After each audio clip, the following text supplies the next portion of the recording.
ભીષ્મ એટલે જેને ભીષણ પ્રતિજ્ઞા કરીને ભીષ્મ બધું જ છોડી દીધું એક જ ઝાટકે. હે સવારે જ કીધું ને, શું કીધું તું? લાગી લાગી સબ કહે, લાગી નહીં तलवार, गोपी चंद को ऐसी लगी जिन्हें छोड़ दियो घर बार. गोपी चंद को ऐसी लगी छोड़ दियो. આપણે બધા કહીએ પણ બસ લાગે એને જ લાગે ને. ભીષ્મને લાગી ગઈ હતી અને ઓળખી ગયા હતા કોણ છે. ક્યારે ઓળખી ગયા હતા? द्रौपदी सभा में घेरी, चीरों की कर दी ढेरी, पल भर की किन्हीं न देरी, मोरी लजिया बचाने वाले सुन ले पुकार, ओ बंसी बजाने वाले सुन ले पुकार. ત્યારે ઓળખી ગયા હતા 999 ચીર ભગવાને પૂર્યા ત્યારે કે આ કૃષ્ણ જ કરી શકે, બીજું કોઈ નહીં. અને આવશે સુત્યમ ગ્રેવન દાસવ્યમ, એક સોયની અણી જેટલી જમીન હું યુદ્ધ વગર ના આપું. ત્યારે ભગવાને કીધું તો તૈયારી કરો. શાંતિદૂત બનીને આવ્યો છું પણ છતાંય તમે ન માનો તો તૈયારી કરો હવે. હા, અને ભીષ્મ દાદાની સામે આવ્યા છે. ઉત્તરાયણનો સમય છે.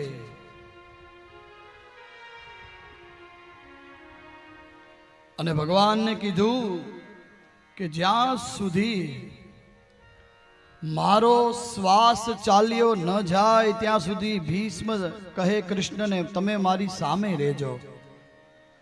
પેલા તો યુધિષ્ઠિરનો શોક દૂર કરાવ્યો છે, ઘણા બધા ઉપદેશો અપાવ્યા છે, અને એમાં રાજધર્મ, સ્ત્રી ધર્મ, આ બધા ઉપદેશો આપ્યા છે. મહાભારત પર્વમાં બતાવ્યા છે, ભાગવતજીમાં એનો વિસ્તાર નથી બતાવ્યો,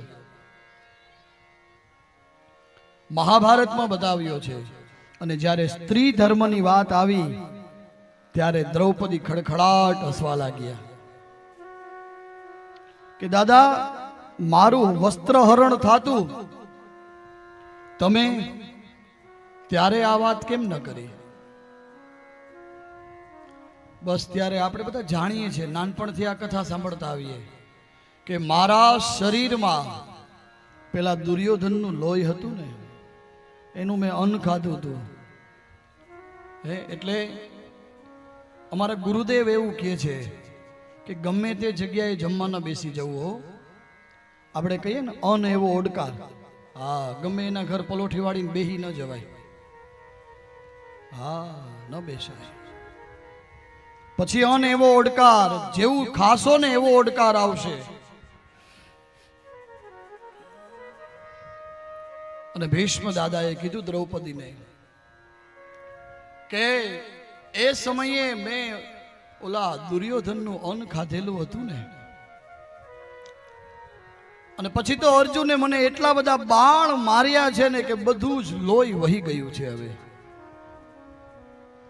રાજધર્મ, સ્ત્રી ધર્મ ના ઉપદેશ આપ્યા છે ભીષ્મ દાદાએ યુધિષ્ઠિર મહારાજને. એનો શોક દૂર કર્યો છે. અને ભગવાનને કીધું કે જ્યાં સુધી મારા શરીરમાંથી હું પ્રાણ ન છોડી દઉં ત્યાં સુધી તમે મારી સામે ઉભા રહેજો. હે કૃષ્ણ, મારે તમારી સ્તુતિ કરવી છે. અને બોલ્યા છે ભીષ્મ દાદા इति मतिरूपकल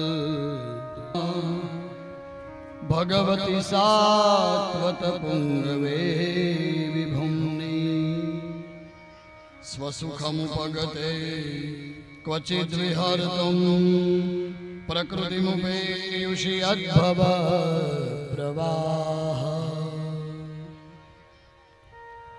इति मति रूपकल्पिता वितृष्णा. આમ તો એવું કહેવાય છે કે આપણે જ્યારે કોઈ વસ્તુને પૂર્ણ વિરામ આપીએ શાસ્ત્રમાં ત્યારે ઇતિ શબ્દ લાગે છે.